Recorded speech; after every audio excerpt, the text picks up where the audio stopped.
My name is James Tompdaughter, and I'm 70 years old. If you're just starting to watch this story now, I need you to take a deep breath because what I'm about to share with you is something I never thought could happen in my own home, under my own roof, to the person I'd spent my entire life trying to protect. This is a story about trust, betrayal, and the kind of evil that hides behind a smile at the breakfast table. This is a story about trust, betrayal, and the kind of evil that hides behind a smile at the breakfast table. Imagine a life built brick by brick over 4 decades, only to find out the foundation was laced with lies. That's the terrifying realization that ambushed me in my retirement. It's about my mother, the woman who raised me, and the wife I thought I knew after 45 years of marriage. I'm a retired university lecturer from Montreal, spent 43 years teaching history to teenagers who mostly didn't want to be there, but I loved every minute of it. In our little brick house in Nepean, a place built on the quiet, steady rhythm of family life, Catherine and I raised 2 beautiful children. Olivia, our daughter, lives in Edmonton now, chasing her own path in tech. She visits maybe twice a year, if we're lucky. But it was 10 years ago that the cornerstone of our world cracked. Our son, Benjamin, died of cancer at 38. The silence in the house after he was gone was louder than any scream. That kind of loss, the loss of a child, doesn't just change you. It leaves a permanent cavity, a silent battleground where Catherine and I were supposed to fight for each other. Instead, that grief became a slow, quiet poison. It dismantles you.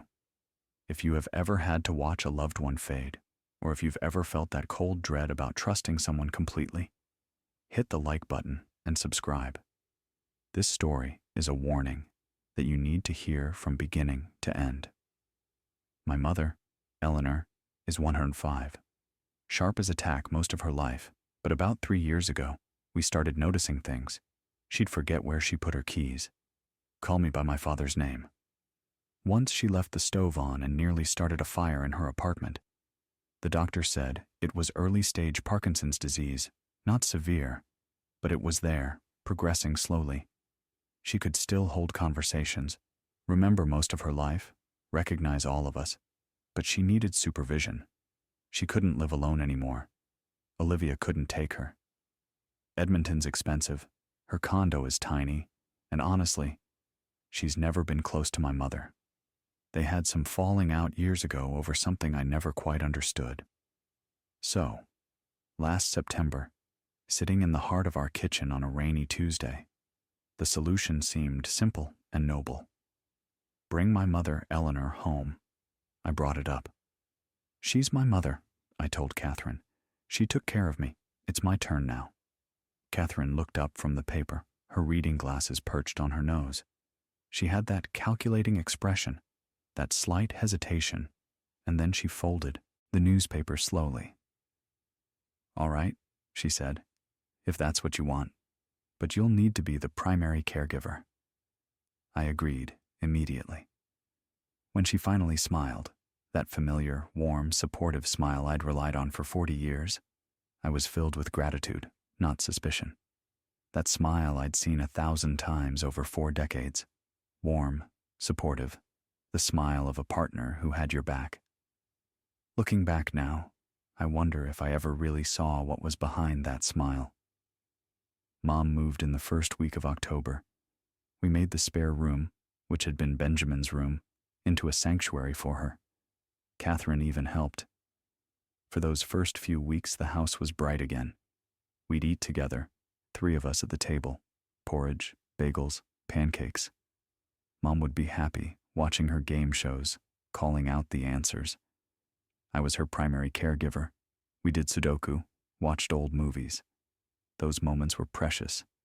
But then, as the days grew shorter, around late November, the light began to dim. It wasn't a sudden break, but a subtle chilling of the air, like a window was left open in a blizzard. I told myself it was just the season, but every evening I saw the shadow fall across my mother's face a little sooner, The truth? It was the shadow of Catherine's indifference. Mom seemed more tired. She'd sleep later in the mornings, sometimes not getting up until 9:30 or 10:30. I figured maybe the move had been hard on her. Maybe she needed time to adjust. I noticed she wasn't eating as much. She started losing weight, not dramatically, but enough that I could see the fragility in her face, in her hands. More alarming than the weight loss was the change in her spirit. She seemed scared. That is the only word for it. She would flinch sometimes when Catherine came into the room. She'd go quiet, look down, answering Catherine's questions in a small voice, like a child being scolded. This wasn't my mother. Eleanor had always been strong-willed, opinionated, unafraid to speak her mind. This new version of her, this timid, withdrawn woman, felt like a betrayal of her own history. It worried me more than her Parkinson's ever could. I now realized that fear, that flinching, was my mother's final, silent cry for help. One evening in late December, Mom shuffled into the kitchen and sat at the table. She watched me chop vegetables for a while, and then, quiet as a ghost, she asked, does she like having me here?" My knife dropped. "Of course she does," I insisted, but as I walked over to sit beside her, a knot of doubt tightened in my stomach. Was Catherine being cold? I flashed back. Short sentences, yes or no answers, spending all her time in the bedroom. But I immediately pushed the thought away. I justified it. "She's just busy, Mom," I said, patting her hand. "Having another person in the house, that takes getting used to, right?" It was easier to blame the adjustment, to blame Catherine's schedule, than to face the terrifying possibility that my wife was the reason for my mother's fear. "It's nothing to do with you." Mom nodded, but she didn't look convinced. "Okay," she said, "if you say so." That conversation stuck with me. I started watching, really watching. I saw the heavy sighs when Mom moved slowly, the tight smile that didn't reach Catherine's eyes. I told myself I was paranoid, stressed, a loving son overreacting. But the quiet voice of my gut refused to be silenced. It was the quiet, persistent whisper of urgency. Then, in mid-December, after shoveling the driveway, the world pivoted on a single, horrifying visual. I'd gotten up early to shovel the driveway after an overnight snowfall. When I came back inside, cold and sweaty, I went to check on Mom. She was still in bed, which was unusual. She was always an early riser, even with the Parkinson's disease. I knocked softly on her door. "Mom, you awake? Come in, James." Her voice came, weak and tired. I opened the door. She was sitting up in bed, looking exhausted, dark circles under her eyes. Her hair, usually neatly combed by this point in the morning, was messy. "Are you feeling okay?" I asked, walking over to sit on the edge of her bed. "Just tired, honey. Didn't sleep well. Do you want me to bring you breakfast in bed? I can make you some porridge. Bring it up." "That's sweet," she said. "Maybe in a bit." She reached up to push her hair back from her face, and that's when I saw it. A cut on her forearm just below the elbow, dark purple, the size of a thumbprint. Actually, several thumbprints, like someone had grabbed her arm hard. "Mom?" I said gently, taking her arm to look closer. "What happened here? Did you fall?" She pulled her arm back quickly, tucking it under the blanket. "It's nothing," she said. "I bumped into the door frame yesterday. You know how clumsy I am." But something about the way she said it, the way she wouldn't meet my eyes, set off alarm bells. "Mom, are you sure?" "That looks like I'm fine, James," she said more firmly. "Really, don't fuss." I wanted to push to ask more questions, but she looked so tired, so fragile. I let it go. "Okay," I said. "I'll bring you some breakfast in a few minutes. You rest." I went downstairs, my mind racing. A cut like that doesn't come from bumping a door frame. I would know. I saw enough injuries during my years teaching kids who got hurt playing sports, kids who got hurt other ways. But Mom was 105 with Parkinson's disease. It was possible she'd fallen and didn't remember correctly. It was possible she'd grabbed herself somehow. I was probably overreacting. Catherine was in the kitchen dressed for work, pouring coffee into her travel mug. "Morning," she said, not looking at me. "Is your mother up yet?" "Yeah, she's awake." "She's tired, though. Says she didn't sleep well." Catherine said, checking her phone. "Well, I'm off. I've got back-to-back appointments all day. There's leftover lasagna in the fridge for dinner." "Catherine, wait," I said. "Did you notice any cuts on Mom? On her arm?" She looked up, her face blank. "Cuts? No. Why? She has a cut on her forearm. Looks like she might have fallen or bumped into something. I just wondered if you'd seen anything." Catherine shrugged. "She's old, James. Old people cut easily. She probably doesn't even remember how she got it." She picked up her keys. "I really need to go. See you tonight." And she was gone. I stood in the kitchen for a long moment, staring at the door she just walked through. That is the terrible genius of an abuser. They make you doubt your own sanity. I kept replaying her blank face, her dismissive shrug. Was she simply tired, or was that the mask slipping? I desperately wanted to believe the clumsy old lady story, but the history lecturer in me knew better. Those cuts were data points, and they pointed to a terrifying conclusion. Something felt off. I couldn't put my finger on it, but something wasn't right. I made Mom her porridge, brought it up to her room, watched her eat a few bites before she said she was full. She looked so small in that bed, so vulnerable. Over the next few weeks, I became hyper-aware of everything. I watched Mom closely. I watched Catherine closely, and I saw things that made my blood run cold. More cuts appeared, one on Mom's shoulder, one on her hip. Mom always had an explanation.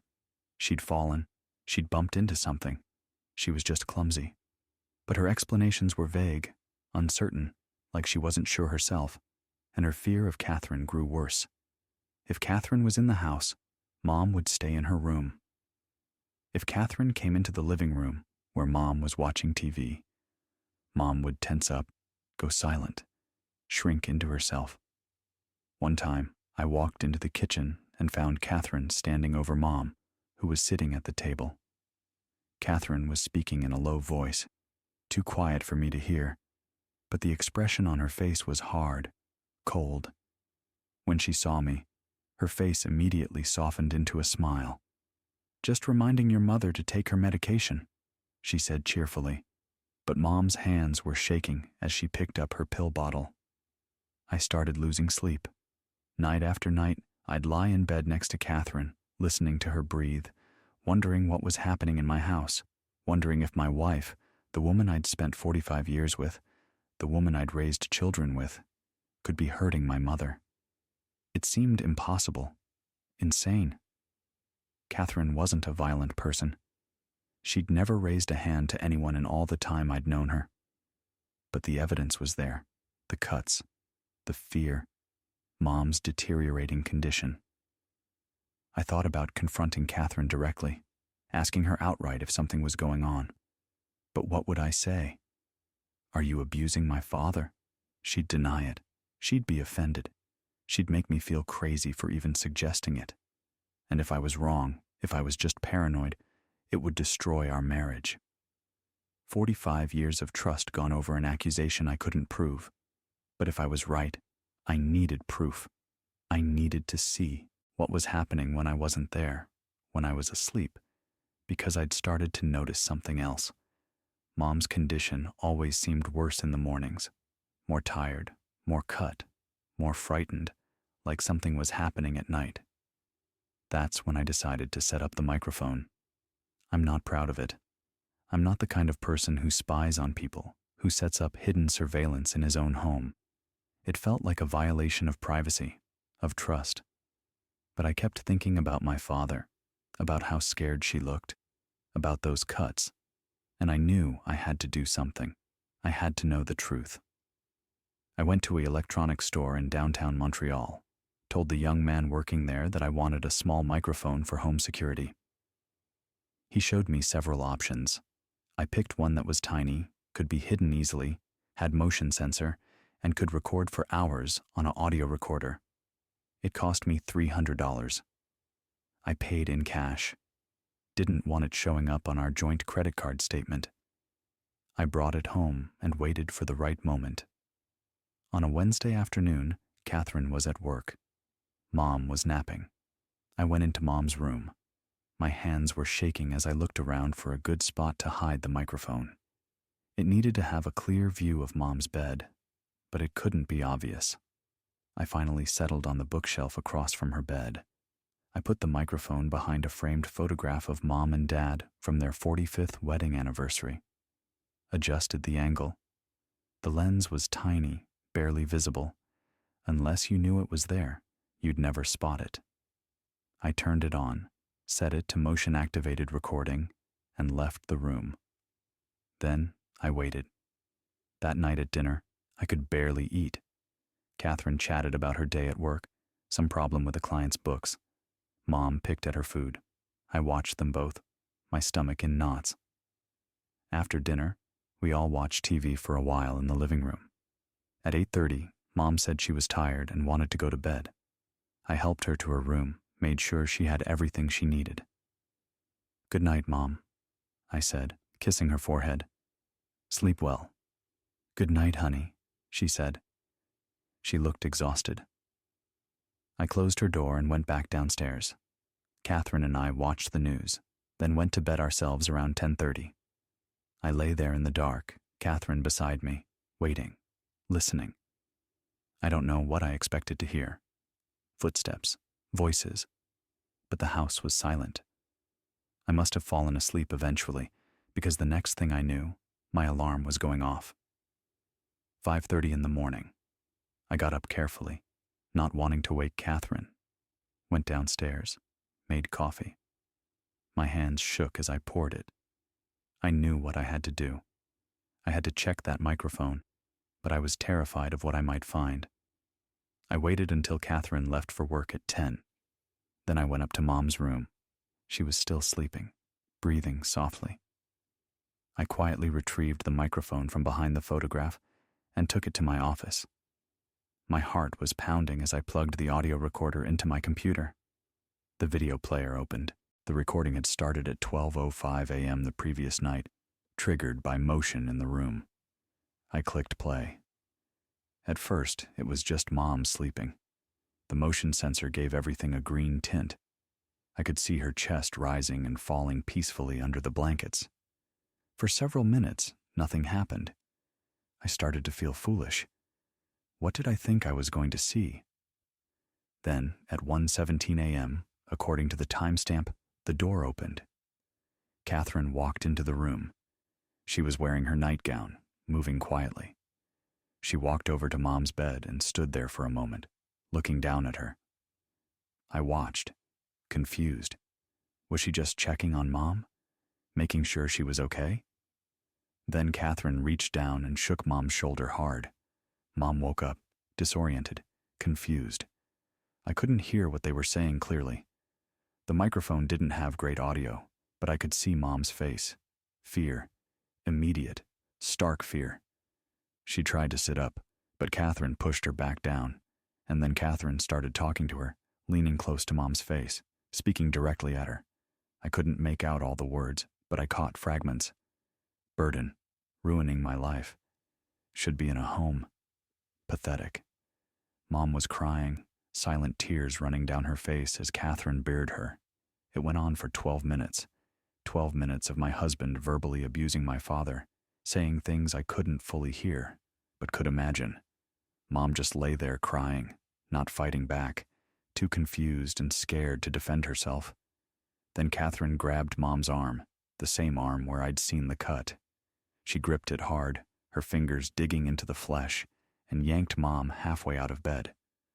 "Listen to me," Catherine hissed. And this I heard clearly. You don't say anything to James about this, not one word. If you do, I'll make sure you end up in the worst nursing home I can find. Do you understand me?" Mom nodded, sobbing.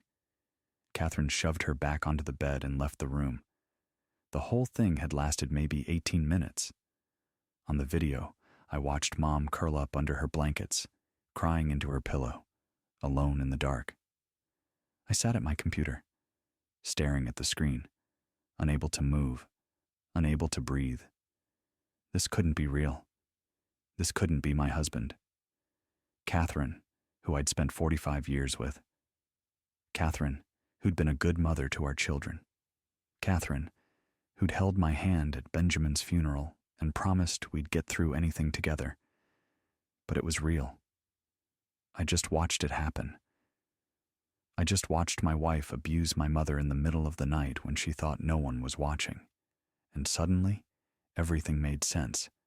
The cuts, the fear, Mom's deteriorating condition, the weight loss, the exhaustion.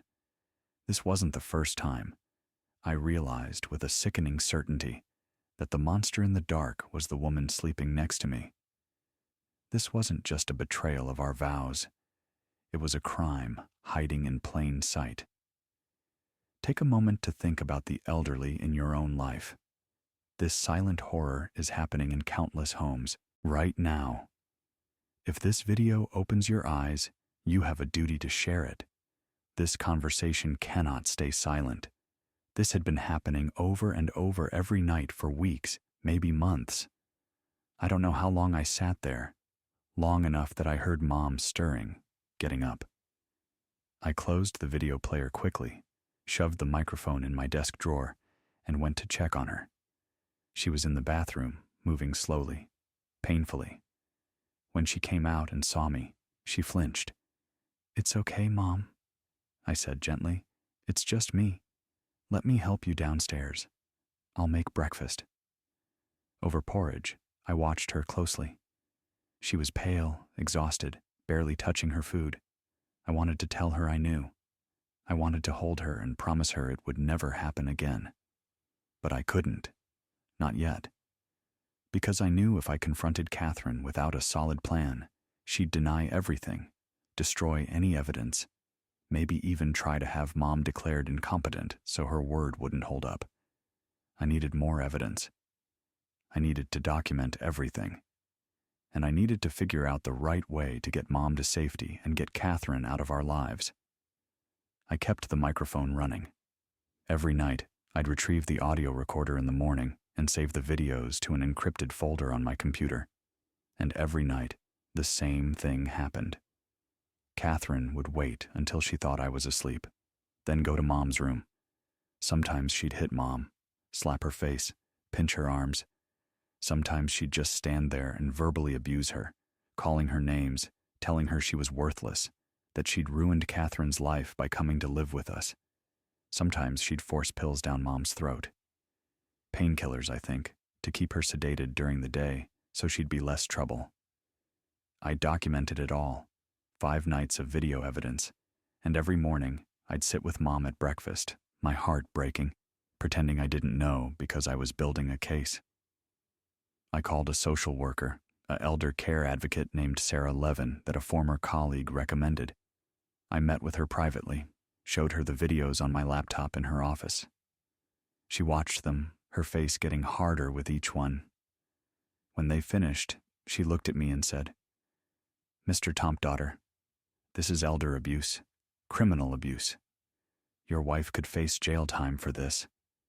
I need to get my mother away from her." I said, "Safely, legally. I can't just throw Catherine out. It's her house too, and I'm afraid if I confront her, she'll hurt Mom worse." Sarah nodded. "Here's what we're going to do.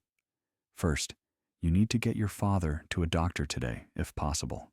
Document those cuts. Get them photographed. Get a medical report stating they're consistent with physical abuse. That combined with these videos gives us everything we need. Then we contact the Adult Protective Services. They'll remove your husband from the home and charge her. You can file for a restraining order immediately. Your father we'll be safe. Today, I said, the thought of confronting this today, of blowing up my entire life today, was terrifying. The longer you wait, the more danger your father is in, Sarah said gently. I know this is hard, but you know what needs to be done. She was right. I knew she was right. I went home. Catherine was at work. I told Mom I was taking her to see a doctor just to check up. She didn't argue. I took her to our family physician doctor, Moradaughter, who I'd called ahead of time and explained the situation to. He examined Mom thoroughly, documented every cut, every mark. He took photographs. He asked Mom gentle questions about how she got the injuries. At first, she gave her usual vague answers, but then when Dr. Moradaughter said quietly, Eleanor, you're safe here. You can tell me the truth. She broke down. She told him everything about Catherine coming to her room at night, about the hitting, the verbal abuse, the threats, about being forced to take pills that made her sleep all day, about being too scared to tell me because Catherine said she'd send her away. Dr. Moradaughter documented all of it. Then he looked at me. James, I'm a mandatory reporter. I have to report this to the authorities. This is criminal abuse. I know, I said. I want you to. I want this stopped. He nodded and made the call right there from his office. Within an hour, 2 Adult Protective Services officers arrived at the clinic. They took our statements. They watched the videos I'd saved on my laptop. They looked at the medical report. And then one of them, a female officer named Officer Patel, said, Mr. Tompdaughter, we're going to go to your house and arrest your husband. We'll need you and your father to come with us to give formal statements at the station. Are you prepared for that? I looked at Mom sitting in the clinic chair, looking small and frail and scared, but also for the first time in weeks, hopeful. Yes, I said, we're ready. The Adult Protection Services went to my house first. I'd given them my key. They let themselves in and found Catherine, who'd come home from work early. I don't know exactly what happened in that moment, but the officers told me later she denied everything at first. Said I was crazy, that Mom was senile and making things up. But when they showed her the videos, told her about the medical evidence, she went silent.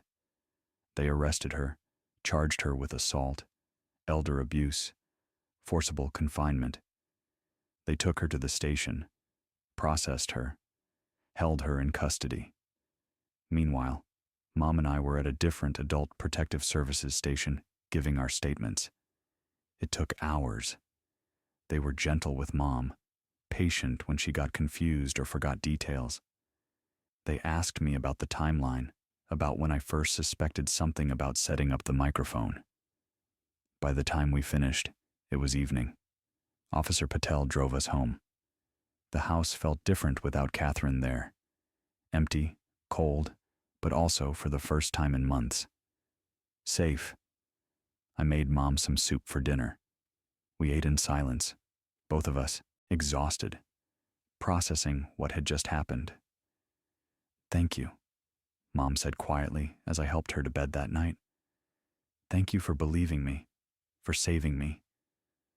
I'm so sorry, Mom, I said, and I was crying now. I'm so sorry I didn't see it sooner.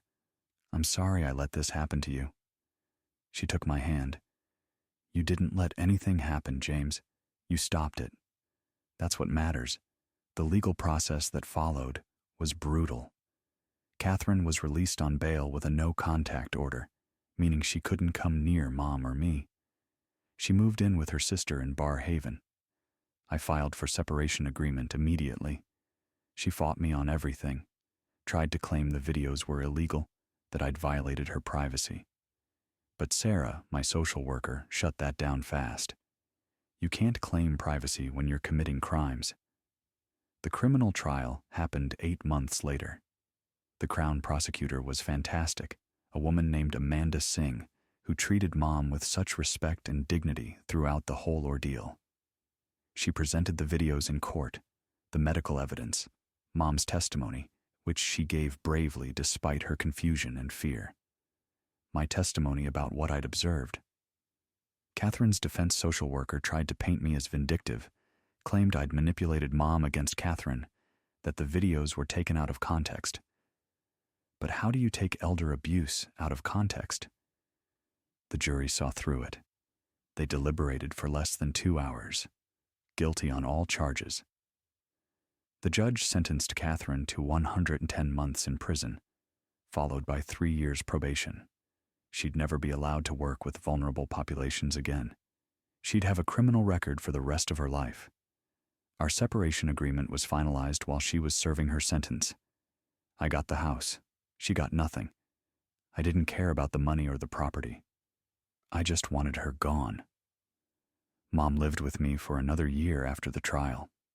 Olivia flew in from Edmonton and actually apologized to Mom for whatever had driven them apart years ago. They reconciled. It was beautiful to see. Mom's physical injuries healed relatively quickly, but the emotional trauma took longer. She had nightmares. She'd wake up scared, thinking Catherine was in the house. We got her into therapy, specialized care for elder abuse victims. Slowly, gradually, she started to heal. She started smiling again, laughing at her game shows, telling her stories. But the Parkinson's disease continued to progress. That was something we couldn't stop. By the following October, a year after Catherine's arrest, Mom needed more care than I could provide at home. We found a wonderful memory care residence here in Montreal, a place that specializes in Parkinson's disease care. Olivia helped me move Mom in. The staff there are kind, attentive, vigilant. I visit her every single day. Some days she knows who I am, some days she doesn't. But she's safe. She's cared for. She's never afraid. I'm 70 now, retired from teaching, separation agreement, living alone in a house that feels too big. Olivia visits more often now, every few months instead of twice a year. We've gotten closer through all this. She tells me she's proud of me for protecting Grandma, for doing the right thing, even when it was hard. Catherine got out of prison last year. I don't know where she is now. Don't care. She's not allowed to contact me or Mom. Sometimes I think about the 45 years we spent together. Wonder if there were signs I missed earlier. Wonder if she'd always been capable of this cruelty and I'd just never seen it. Or if something in her broke when Benjamin died. Some darkness that took over and turned her into someone I didn't recognize. I'll never know the full truth. Was it always in her, or did something in her break when Benjamin died, turning her heart cold? It doesn't matter now. What matters is that I finally listened to the instincts I had fought so hard to ignore. I took action, even though I knew it meant destroying my marriage, my entire life as I knew it.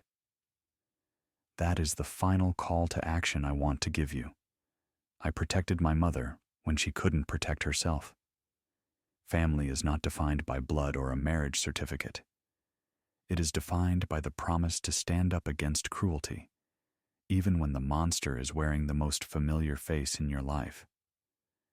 It's about being brave enough to shine a light into the darkness and expose what's hiding there.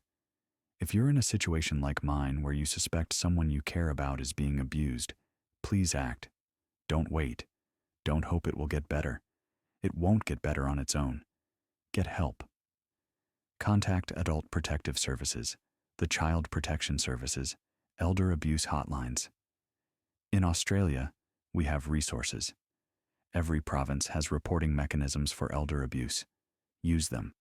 And if you're watching this because you see yourself in my story, because you're the one being hurt, please know this. You deserve safety. You deserve respect. You deserve care. What's happening to you is not your fault. You are not a burden.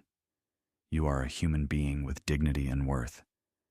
And there are people who will help you if you can find the courage to tell someone. To anyone who made it through this whole story, thank you for listening. Thank you for caring. Share this if you think it might help someone. Talk about elder abuse. Don't let it stay hidden in the darkness where it thrives. Be vigilant. Be brave. Be the person who speaks up, because silence protects abusers. Truth protects victims. I lost 45 years of my life, but I saved my mother's dignity and her life. Don't let your fear cost someone their safety. Leave a comment below if you've ever had to make a difficult choice to protect a loved one. Your courage might inspire someone else to act. And in the end, truth is all that matters.